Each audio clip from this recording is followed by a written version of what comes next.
ये 4 क्रांतिकारी थे जिनको सजाए मौत दी गई। बाकी क्रांतिकारियों को विभिन्न सजाएं दी गई, जिसमें आजीवन कारावास भी था और 20 वर्ष की सजा थी, 10 वर्ष की सजा थी, 15 वर्ष की सजा थी। विभिन्न क्रांतिकारियों को विभिन्न काल की सजा दी गई। सिर्फ 2 क्रांतिकारी नहीं पकड़े गए। पहले क्रांतिकारी थे चंद्रशेखर आजाद, दूसरे क्रांतिकारी थे कुंदन लाल गुप्ता।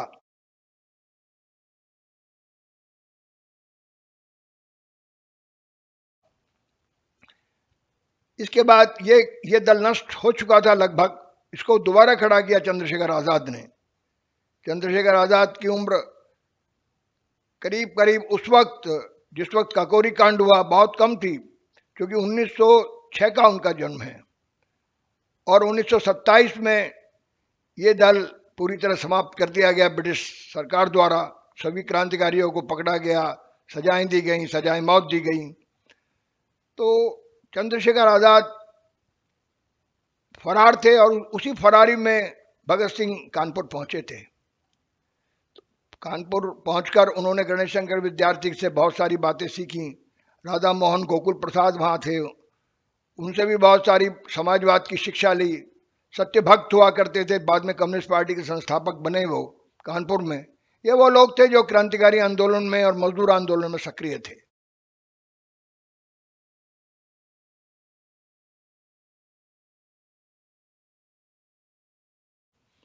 तो इस तरह से भगत सिंह ने 1924 से लेकर वहीं रहे और फिर वो वापस लाहौर लौटे और उन्होंने शादी नहीं की।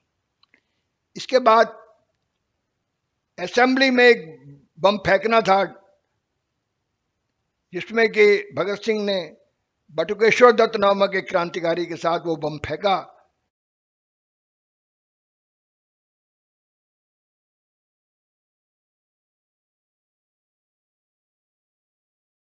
एक ब्रिटिश गवर्नमेंट एक बिल लाना चाहती थी, ट्रेड डिस्प्यूट बिल। 2 बिल पेश करना चाहती थी।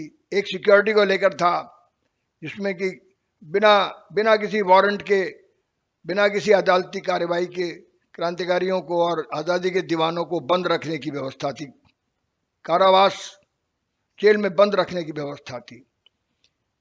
क्रांतिकारी पार्टी ने फैसला किया, जिसका नाम अब हिंदुस्तान सोशलिस्ट रिपब्लिकन आर्मी हो गया था। 1928 में एक मीटिंग हुई फिरोज शाह कोटला ग्राउंड में, जिसमें देश भर के क्रांतिकारी इकट्ठे हुए।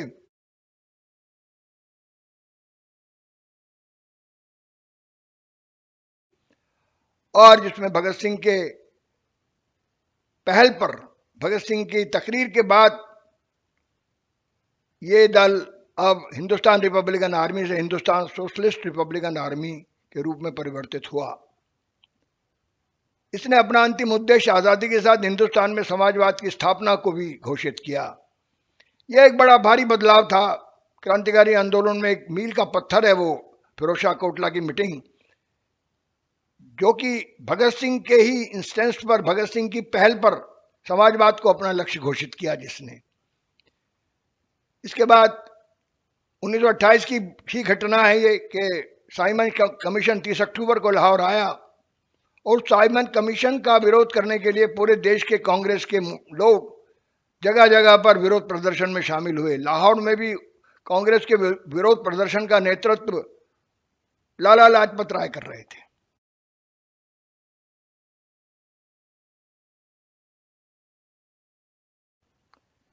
लाला लाजपत राय के नेतृत्व में बड़ा जुलूस निकाला गया, जिस पर एक निर्मम लाठीचार्ज ब्रिटिश पुलिस ने किया, जिसका नेतृत्व वहां का एसएसपी स्कॉट कर रहा था। पुलिस सुपरिटेंडेंट स्कॉट और असिस्टेंट सुपरिटेंडेंट पुलिस सॉन्डर्स कर रहा था। ये 2 अधिकारी थे जिन्होंने लाला लाजपत राय पर बड़ा निर्मम लाठी प्रहार किया और कुछ दिन बाद लाला लाजपत राय की मृत्यु हो गई। इसी मृत्यु का बदला लेने का निश्चय किया हिंदुस्तान सोशलिस्ट रिपब्लिकन आर्मी के लोगों ने, जिसके कमांडर उस समय चंद्रशेखर आजाद थे। और भगत सिंह ने खासतौर पर राजगुरु के साथ मिलकर सैंडर्स की हत्या की।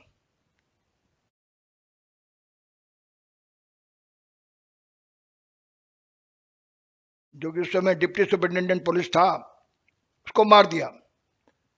तो भगत सिंह को लाहौर से निकालने की जिम्मेदारी संभाली दुर्गा भाभी ने, जो कि भगवती चरण वोरा नामक एक बड़े क्रांतिकारी की पत्नी थी।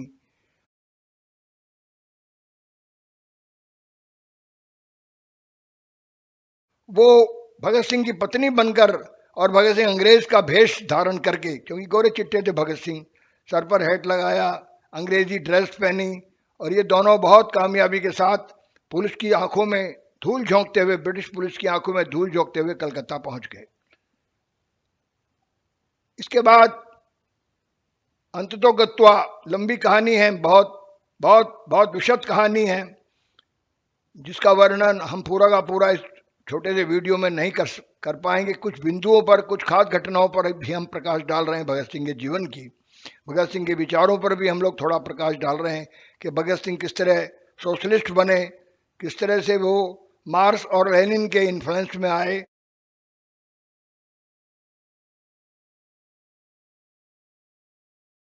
किस तरह से उन्होंने सोशलिज्म को उस क्रांतिकारी दल का मुख्य उद्देश्य बना दिया। ये भगत सिंह की देश से पहले क्रांतिकारी समाजवाद के प्रति कोई ज़्यादा जागरूक नहीं थे, सोशलिस्ट व्यवस्था के प्रति। हालांकि 1917 में एक क्रांति रूस में हो चुकी थी, सोवियत रूस में, और एक समाजवादी समाज की स्थापना की पहल लेनिन कर चुके थे। इसके बाद लेनिन की मृत्यु तो 1923 में हो गई, 1924 में। ये विचार बहुत तेजी के साथ पनपा और भारत के क्रांतिकारियों पर भी सोशलिज्म के विचार का गहरा असर हुआ। इस विचार को सबसे पहले, हालांकि लाला हरदयाल ने अपनाया था, गदर पार्टी के लीडर थे, लेकिन वो विचार उस तरह पार्टी का उद्देश्य नहीं बना था। गदर पार्टी का उद्देश्य हिंदुस्तान की आज़ादी के लक्ष्य को प्राप्त करना था, ब्रिटिश राज से हिंदुस्तान को मुक्त कराना था। और गदर पार्टी करीब करीब समाप्त हो गई, सब साथी पकड़े गए थे। गदर पार्टी का भी वही अंत हुआ जो हिंदुस्तान रिपब्लिकन आर्मी के क्रांतिकारियों का हुआ था। लेकिन ये जो हिंदुस्तान सोशलिस्ट रिपब्लिकन आर्मी बनी, जिसका नेतृत्व चंद्रशेखर आज़ाद कर रहे थे और जिसके सबसे बड़े सिद्धांतकार बनकर उभरे सरदार भगत सिंह, वो उनके विचारों पर बात करनी बेहद ज़रूरी है, क्योंकि खाली वो ऐसे क्रांतिकारी नहीं थे जो सिर्फ अंग्रेज़ों को मार रहे थे, या उन्होंने असेंबली में बम फेंक दिया, या जिन्हें इस रूप में पेश किया जाता है कि जैसे वो सिर्फ जो है पिस्तौल हाथ में लिए थे, बम हाथ में लिए थे और लड़ रहे थे। बल्कि एक विचारों की लड़ाई भी उन्होंने शुरू की। और भगत सिंह ने बहुत अध्ययन के बाद बहुत सारे लेख लिखे, गणेश शंकर विद्यार्थी के अखबारों में और पंजाब के अखबारों में, दिल्ली के अखबारों में, और एक छोटी सी आयु में कितनी प्रखरता उन्होंने प्राप्त की, कितनी वैचारिक प्रखरता उनके अंदर थी। इसलिए उनको शहीद आजम कहा गया। शहीद तो बहुत सारे क्रांतिकारी हुए, बहुत सारे लोगों ने देश के लिए बलिदान दिए। 1857 से ये कहानी शुरू होती, उससे बल्कि उससे पहले से ही, जबकि लाखों क्रांतिकारियों ने 1857 की जंग में, स्वतंत्र संग्राम में बलिदान दिए। इसके बाद गदर पार्टी के सन्यासी विद्रोह हुआ उससे पहले, 1857 से पहले। तो एक लंबी परंपरा क्रांतिकारी आंदोलन की है, जिसमें लाखों शहीद अपने प्राणों की आहुति देकर इस देश को आज़ाद कराना चाहते थे। प्रयास असफल रहे, और ये प्रयास जब भगत सिंह के नेतृत्व में भी हुए, चंद्रशेखर आज़ाद के नेतृत्व में हुए, तो इन्होंने एक नया रंग लिया। उसमें किसान मजदूरों के संगठन की बात कही गई। भगत सिंह ने कहा कि बिना मजदूरों के, बिना किसानों के शक्ति के अंग्रेजों को नहीं हराया जा सकता। हालांकि गांधी के विचारों से वो असहमत थे। जो कांग्रेस जिस रणनीति से लड़ रही थी, उस रणनीति के विरुद्ध थे क्रांतिकारी, और वो सशस्त्र संग्राम में उनका यकीन था। और वो कहते थे कि अंग्रेजों ने हिंदुस्तान जीता है हथियारों के बल पर, सेना के बल पर, चालाकी के बल पर, साजिशों के बल पर, तो इनको भगाया भी क्रांति द्वारा जा सकता है, सशस्त्र क्रांति द्वारा। अहिंसक लड़ाई से उनकी कोई सहमति नहीं थी। और फिलॉसफी ऑफ बम नामक एक पर्चा भगवती चरण वोरा ने लिखा था, जो क्रांतिकारियों ने बहुत बड़े पैमाने पर हिंदुस्तान में वितरित किया। भगत सिंह के निकट सहयोगियों में आप जानते हैं, जैसे अभी मैंने नाम लिया, बटुकेश्वर दत्त थे, जिन्होंने असेंबली में बम फेंका उनके साथ मिलकर। शिव वर्मा थे,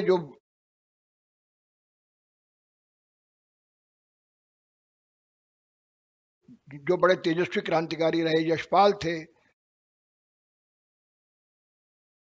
बहुत सारे क्रांतिकारियों के नाम है। सुखदेव थे।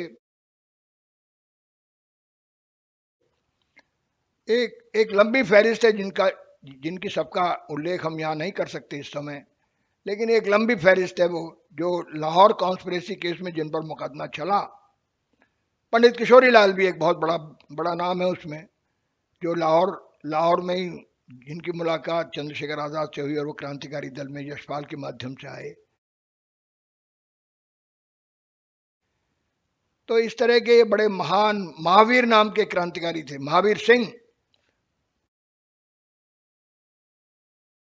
जो बाद में भूख हड़ताल के दौरान जिनकी मृत्यु हुई, जबरदस्ती दूध पिलाने की कोशिश में उनको फेफड़ों में दूध चला गया था। तो भगत सिंह ने एक लंबी भूख हड़ताल भी की। जब वो पकड़े गए सैंडर्स केस में, सैंडर्स मर्डर केस में और असेंबली बम कांड में भगत सिंह गिरफ्तार हुए और उन पर मुकदमा चला, एक लंबा मुकदमा चला। अंततोगत्वा 3 क्रांतिकारियों को सजाए मौत दी गई लाहौर कॉन्स्पिरेसी केस में। 2 लाहौर कॉन्स्पिरेसी केस चले हैं। पहला लाहौर कॉन्स्पिरेसी केस गदर पार्टी के विरुद्ध चला है और दूसरा Lahore conspiracy case Hindustan socialist Republican army के विरुद्ध चला है। ये 2 लाहौर कॉन्स्पिरेसी केस हैं।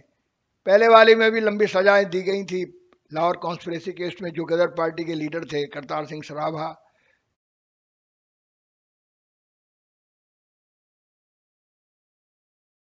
जिनको भगत सिंह अपना गुरु मानते थे, गणेश विष्णु पिंगले को भी सजाए मौत दी गई थी,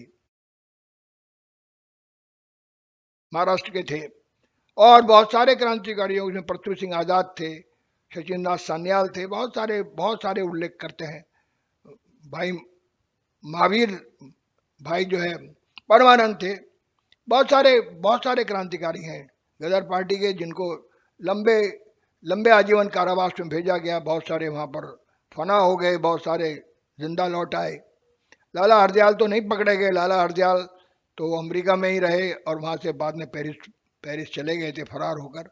लाला हरदयाल बहुत बड़े लीडर थे गदर पार्टी के। तो सेकंड लाहौर कॉन्स्पिरेसी केस में तीन क्रांतिकारियों को सजाए मौत दी गई, भगत सिंह, राजगुरु और सुखदेव। बाकी और क्रांतिकारियों को जिनके कुछ नामों का मैंने उल्लेख किया, वो लंबी लंबी सजाएं पाकर अंडमान भेजे गए। काला पानी जिसको कहा जाता है पॉपुलरली, काला पानी की सजाएं दी गई उनको और वो बहुत लंबी सजाएं काट कर वापस हिंदुस्तान लौटे। इस तरह से ये जो पूरा का पूरा विश्व संग्राम है, इसका वर्णन जो है हम पूरी तरह से आपके सामने कोशिश कर रहे हैं इसकी रूपरेखा प्रस्तुत करने की। ये वो दौर है भगत सिंह और उसका दौर। ये भगत सिंह काल के नाम से भी अब जानते हैं इसको। भगत सिंह का जो काल है, क्रांतिकारी कार्यकाल, ये करीब करीब आप समझिए कि मोटा जो है 1920 से शुरू होता है और 1931 तक है। 11 वर्ष का ये क्रांतिकारी कार्यकाल है। भगत सिंह ने जब शिरकत शुरू की तो भगत सिंह सिर्फ 16-17 वर्ष के थे जब वो क्रांतिकारी आंदोलन में आए, क्रांतिकारी विचारों से प्रभावित हुए और 1907 के बाद 1917 से समझिए कि उनका क्रांतिकारी जीवन एक तरह से शुरू हो जाता है। सिर्फ 10 वर्ष की आयु से, 10-11 वर्ष की आयु से, मैंने बताया वो बंदूकें बो रहे थे, वो जलियांवाला बाग की मिट्टी ला रहे थे, वो क्रांतिकारी विचारों से ओतप्रोत हो रहे थे, असहयोग आंदोलन में हिस्सा ले रहे थे, अपना स्कूल छोड़ रहे थे, गांधी से निराश हो रहे थे। गांधी से निराश होकर फिर वो क्रांतिकारी आंदोलन में आए, क्योंकि पहले ही जैसे मैंने उल्लेख किया उनके चाचा अजीत सिंह स्वयं एक बड़े क्रांतिकारी थे और लाला लाजपत राय के बड़े प्रबल सहयोगी थे, किसान आंदोलन के बड़े लीडर थे, जिन्होंने एक गीत बड़ा प्रसिद्ध हुआ उनका, पगड़ी संभाल जट्टा पगड़ी संभाल होए, लुट गया माल तेरा लुट गया माल होए, तू धरती की मांग सवारे सोए खेत जगाए और सारे जग का पेट भरे तू अन्नदाता कहलाए। फिर क्यों भूख तुझे खाती है और तू भूख को गाए, उठ और उठ के खाक के जर्रे एक सितारा बन जा, बुझा बुझा है दिल क्यों तेरा एक अंगारा बन जा, ओ सदियों के ठहरे पानी बहती धारा बन जा, पगड़ी संभाल जट्टा पगड़ी संभालो। ये मैंने उस पंजाबी गीत का हिंदी अनुवाद आपके सामने पेश किया। ये सरदार अजीत सिंह ने लिखा था और पूरे किसान आंदोलन में एक ज्वाला इस गीत ने पैदा की थी। तो ऐसे क्रांतिकारी चाचा का ऐसा महान क्रांतिकारी भतीजा भगत सिंह भी उतना ही महत्वपूर्ण है जितना कोई भी बड़ा क्रांतिकारी देश का, और बल्कि शहीद आजम का दर्जा उनको दिया गया। और वो एक ऐसी अमिट छाप भारत के क्रांतिकारी आंदोलन पर छोटी सी आयु में छोड़ गए। छोटी सी आयु में, सिर्फ 23 साल कुछ महीने की उनकी आयु उन्होंने पाई। 24 वर्ष भी पूरे नहीं किए थे कि वो फांसी के तख्ते पर लटका दिए गए। और जिस तरह से हंसते हंसते वो फांसी के तख्ते पर लटके तीनों क्रांतिकारी, वो भी एक मिसाल है। वो एक गीत गाते हुए शहीद हुए, आपको मालूम है, मेरा रंग दे बसंती चोला, मेरा रंग दे बसंती चोला। जिस चोले को पहन शिवाजी खेले अपनी जान पर, जिसे पहन झांसी की रानी मिट गई अपनी आन पर। आज उसी को पहन के निकला हम मस्तों का टोला, मेरा रंग दे बसंती चोला। मेरा लंबा गीत है। तो मैं अपने नौजवान विद्यार्थियों को ये बताना चाहता हूं कि भारत के क्रांतिकारी आंदोलन का जो बड़ा विशद और बहुत लंबा इतिहास है, जो कि मूलतः 1857 से शुरू हुआ, 1857 के पहले स्वतंत्र संग्राम से शुरू हुआ और आज़ादी मिलने तक जारी रहा। इसके बहुत से चैप्टर्स हैं, इसके बहुत से दौर हैं। जैसे गदर पार्टी का एक दौर है, हिंदुस्तान रिपब्लिकन आर्मी का एक दौर है, एक हिंदुस्तान सोशलिस्ट रिपब्लिकन आर्मी का दौर है, एक INA का दौर है, इंडियन नेशनल आर्मी, जो सुभाष चंद्र बोस के नेतृत्व में जिसने क्रांतिकारी युद्ध किया अंग्रेजों की सेना के विरुद्ध। कई दौर हैं, पर आज हम जिस दौर की चर्चा कर रहे हैं उसके नायक जो हैं, उसके महानायक, बल्कि मैं कहूँगा नायक तो उसमें सभी हैं। उसमें चंद्रशेखर आज़ाद भी बहुत बड़े कमांडर इन चीफ हैं हिंदुस्तान सोशलिस्ट रिपब्लिकन आर्मी के। उसमें सुखदेव भी हैं, उसमें राजगुरु भी हैं, उसमें यशपाल भी हैं, उसमें शिव वर्मा भी हैं, उसमें किशोरी लाल भी हैं, उसमें जाने कितने नाम हैं, बहुत सारे नाम हैं उसमें। तो इन सब नामों के मध्य जो सबसे बड़ा नाम उभर कर आता है वो है भगत सिंह का नाम। क्योंकि भगत सिंह का जितना असर आज तक विद्यार्थियों पर है, आज तक नौजवानों पर है। 1926 में भारत नौजवान सभा का निर्माण करते हैं, जो सांप्रदायिकता के विरुद्ध बिगुल बजाता है, जो हिंदू मुस्लिम एकता के महत्व को जब भी स्वीकारता है, सांप्रदायिकता को सबसे बड़ा अभिशाप मानता है भारतीय राजनीति के लिए, जो बाद में बड़ा अभिशाप सिद्ध भी हुआ।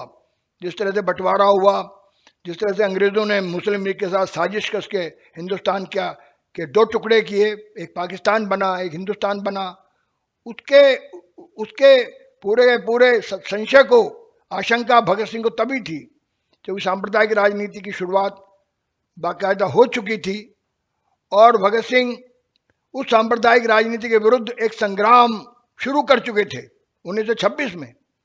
वो जहाँ भी जाते थे वो भारत नौजवान सभा के पर्चे, उसका लिटरेचर उनके साथ होता था। और उन्होंने सिर्फ आज़ादी की लड़ाई नहीं लड़ी, बल्कि फिरका परस्ती के विरुद्ध भी बहुत बड़ी लड़ाई लड़ी। ये हमें भूलना नहीं चाहिए। भगत सिंह कितने बड़े विचारक थे, कितने बड़े युग दृष्टा थे, क्रांतिकारी तो थे ही वो, बम फेंकने वाले तो थे ही वो, सैंडर्स को मारने वाले पिस्तौल से तो थे ही वो, साथ में उनका दिमाग कितना तेज था। जहाँ उनके हाथ बहुत तेज थे, जहाँ उनका शरीर बहुत स्फूर्तिवान था, वहाँ brain was wonderfully fertile brain, A revolutionary brain, inspired by marks, inspired by Lenin, inspired by the latest socialist ideology. तो ये भगत सिंह का पूर्ण व्यक्तित्व जब तक हम नहीं समझेंगे, भगत सिंह को ज़्यादातर लोग ये समझते हैं वो कोई बमबाज था, वो खाली एक पिस्तौल बाज था जैसा पेश किया जाता है आमतौर पर, और उसके विचारों को एक तरफ रख दिया जाता है। ये बात बहुत बहुत बहुत बहुत खतरनाक है। किसी व्यक्तित्व पर बात करते हुए हम लोग उसके विचारों की बात भी करनी चाहिए, हमें उसके कर्तृत्व की तो बात करनी चाहिए, क्या उसने किया एक्शन में। बहुत बड़े एक्शन ओरिएंटेड व्यक्ति थे, लेकिन बहुत बड़े थॉट ओरिएंटेड व्यक्ति भी थे। उसकी क्या मकसद था उनकी जिंदगी का कि उन्होंने बम फेंका, क्या मकसद था कि उन्होंने आत्मसमर्पण किया। बम फेंकने के बाद भाग भी सकते थे पार्लियामेंट से, वो उन्होंने जानबूझकर आत्मसमर्पण किया ताकि उनके विचारों को पूरा देश समझ सके। उनके विचारों को पहले विजय कुमार सिन्हा को भेजा जा रहा था बम फेंकने के लिए, बाद में सुखदेव के ही पहल पर, सुखदेव की ही तर्क पर भगत सिंह को भेजा गया, क्योंकि वो ऐसे क्रांतिकारी थे जो अंग्रेजी बोल सकते थे, उर्दू बोल सकते थे, हिंदी बोल सकते थे, बहुत पढ़े लिखे थे, दिन रात पढ़ते थे। जितना नाता उनके साथ पिस्तौल का था उतना ही किताब का भी था। इवन डेथ सेल में उन्होंने इतनी सारी किताबें पढ़ी, उनकी जेल डायरी से आप अंदाजा लगा सकते हैं कि वो कितने स्टूडियस थे। उनके जो वकील थे प्रणलाल मेहता, वो 2 किताबें रोज उनको देकर आते थे, वो रोज रोज उसके नोट्स लेकर उनको वापस कर देते थे। कितने अध्ययनशील थे। वो कहते थे विचारों की जो स्थान पर ही जो है, विचारों की कसौटी पर इंकलाब इंकलाब लिखा जाएगा। इंकलाब जिंदाबाद का नारा, साम्राज्यवाद मुर्दाबाद का नारा भगत सिंह ने दिया, जो आज तक बड़ा लोकप्रिय है। भारत पर अभी खतरे कम नहीं हुए हैं। भगत सिंह इसलिए बहुत रेलिवेंट हैं हमारे विद्यार्थियों के लिए भी, हमारे नौजवानों के लिए भी, हमारे देश के लिए भी, हमारे दोस्तों के लिए भी, क्योंकि भगत सिंह ने जो खतरों की तरफ इशारा किया था वो खतरे आज भी जिंदा हैं। वो साम्राज्य आज भी दंदना रहा है। वो फिरका परस्ती आज भी हिंदुस्तान के फिर से जो है उसको विभाजित करने के लिए दंदना रही है और कोशिश कर रही है कि हिंदू मुस्लिम डिवाइड हो जाए फिर। हालांकि एक बार हिंदू मुस्लिम डिवाइड कितना नुकसान कर चुका है हिंदुस्तान का आप जानते हैं। उस डिवीजन में करोड़ों लोग बेघर बार हुए और लाखों लोग मारे गए, 30 लाख लोग करीब मारे गए। विभाजन की त्रासदी जो है 1947 की। लेकिन कुछ लोग आज भी बाज नहीं आ रहे, जिहाद के नाम पर, कोई कुछ हिंदुत्व के नाम पर, कुछ जाने किन किन नामों पर, कोई भाषा के नाम पर भारत को विभाजित करना चाहता है, कोई प्रांत के नाम पर करना चाहता है। प्रांत प्रांत से टकराता है, भाषा पर भाषा की इलाज। मैं पंजाबी तू पंजाबी, कौन कहे भारत की बात। बात हो इंसान की, बात हिंदुस्तान की। ये था भगत सिंह का कहना, ये था भगत सिंह का पैगाम। सोशलिज्म की बात हो, ये जो आर्थिक विषमता है इसका अंत हो, खात्मा हो। जब तक इतनी आर्थिक विषमता रहेगी कि सारी की सारी संपदा कुछ परिवारों के पास रहेगी, बाकी लोग भूखे नंगे रहेंगे, तो संघर्ष और निरंतर जो असंतोष की ज्वाला धधकती रहेगी लोगों के दिलों में। तो इस संग्राम का जो अंत है वो सोशलिज्म होना चाहिए। सोशलिज्म की स्थापना भारत को अंतिम सुख दे सकती है, अंतिम शांति दे सकती है, अंतिम सौहार्द दे सकती है, अंतिम मोहब्बत दे सकती है। क्योंकि घोर विषमता में तो युद्ध होगा, गृह युद्ध होगा। फिरका परस्ती जैसे गृह युद्ध की ओर हमको धकेलती है, धार्मिक फिरका परस्ती, उसी तरह ये घोर आर्थिक विषमता भी हमको गृह युद्ध की तरफ धकेलती है। इसलिए भारतीय संविधान के अंदर सोशलिज्म को इंक्लूड किया गया। हालांकि उस तरफ हम कदम नहीं बढ़ा सके। अब तो बहुत ही खराब दौर से हम लोग गुजर रहे हैं, जबकि हर चीज का जो है कारपोरेटीकरण किया जा रहा है। कॉर्पोरेट और कम्युनलिज्म मिल चुका है। फिरका परस्ती और कॉर्पोरेट दोनों की एक अवैध साठगांठ हो चुकी है। इस दौर में तो सबसे ज्यादा रेलिवेंट है भगत सिंह की बात करना। हमारे नौजवान विद्यार्थी जो सिविल सर्विस की परीक्षा कर रहे हैं, में अपियर होना चाहते हैं, और उनको बागडोर संभालने हिंदुस्तान की, आने वाले हिंदुस्तान की इन्हीं बच्चों को बागडोर संभालनी। उनको समझना चाहिए कि कैसा हिंदुस्तान हम बनाना चाहते हैं।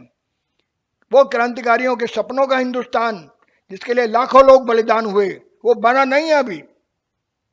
आज भी हम घोर आर्थिक विषमता वाले समाज में रह रहे हैं। आज भी हम घोर फूट परस्ती वाले समाज में रह रहे हैं।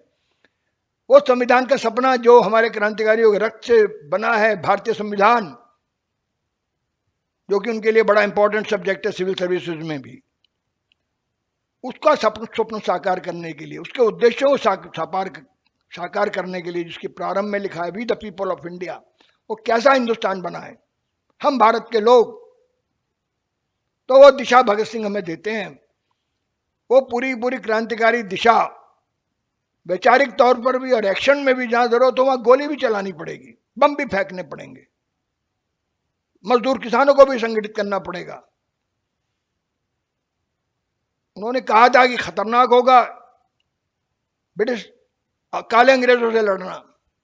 अगर सत्ता परिवर्तन से सब कुछ हो पाता तो बहुत आसान हो जाता। सत्ता परिवर्तन नहीं चाहिए, चरित्र परिवर्तन चाहिए। राजसत्ता का चरित्र बदले। वो राजसत्ता किसान मजदूरों की राजसत्ता हो, वो मेहनत कशों की राजसत्ता हो, वो मुट्ठी भर अमीरों की और कॉर्पोरेट की राजसत्ता नहीं चाहिए जिसमें क्रिमिनल पॉलिटिशियंस बैठे हो पार्लियामेंट के अंदर। ऐसी राजसत्ता नहीं चाहिए। साफ सुथरी, सुंदर, शानदार राजसत्ता चाहिए। हर देश को राजसत्ता चाहिए, हर राष्ट्र को राजसत्ता चाहिए, लेकिन कैसी राजसत्ता हो? वो किसान मजदूरों की राजसत्ता हो, ये कहते हैं भगत सिंह। तो आज छोटी सी इस वार्ता को हमने भगत सिंह पर केंद्रित किया, और मुझे पूरी उम्मीद है कि हमारे नौजवान विद्यार्थी इस बातचीत से लाभान्वित होंगे और इसको समझने के लिए और अधिक अध्ययन करेंगे भगत सिंह का और उस दौर का जिसमें ऐसे महान क्रांतिकारियों ने जन्म लिया। वो दौर जो है वो ठीक असहयोग आंदोलन के बाद शुरू हुआ। असहयोग आंदोलन जब असफल हुआ, वापस हुआ 1921 में, तो गहरी निराशा इस देश में फैली थी। और उसके बाद एक ऐसे महान क्रांतिकारी आंदोलन का जन्म हुआ जिसने चंद्रशेखर आजाद, भगत सिंह, सुखदेव, राजगुरु, यशपाल, शिव वर्मा, पंडित किशोरी लाल और जाने कितने अनगिनत नाम हैं इसमें, जाने कितने अनगिनत नाम है, डॉक्टर गया प्रसाद, महावीर सिंह और जाने कितने। फिर कभी किसी बड़े वीडियो में हम सारे के सारे नामों का उल्लेख करेंगे और विशद रूप से इस युग को समझाएंगे, चंद्रशेखर आज़ाद के बहाने, किसी और बड़ी शख्सियत के बहाने जो इस दौर की बड़ी शख्सियत रही है। अभी आज्ञा दें। बहुत बहुत धन्यवाद, शुक्रिया। जय हिंद, जय भारत।